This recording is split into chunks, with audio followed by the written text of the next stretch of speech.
This is Kolkata TV's podcast news. আপনারা শুনছেন পডকা।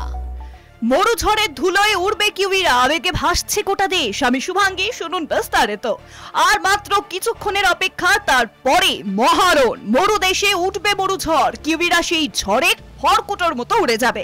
Group পর্বের ম্যাচের মতো চ্যাম্পিয়ন্স ট্রফির ফাইনালে নিউজিল্যান্ডকে হারাবে বিরাট কোহলিরা।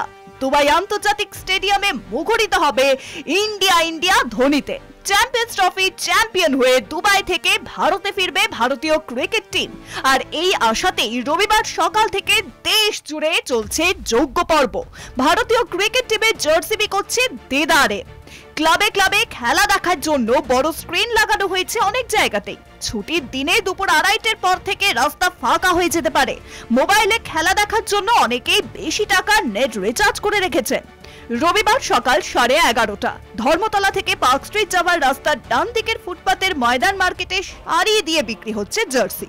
না, সেখানে কোনো দোকানে বিরাট কোহলি, রোহিত শর্মা, গৌতম গম্ভীরের জার্সি দেখা গেল না। শুধুই ইন্ডিয়া টিমের জার্সির পসরা। দোকানদারি বলে দিচ্ছেন, এটাই আমাদের আবেগ, জাতীয়তাবাদ। 3-4 রকমের জার্সি বিক্রি হচ্ছে। 200 থেকে 500 টাকার মধ্যে বিভিন্ন দামের জার্সি।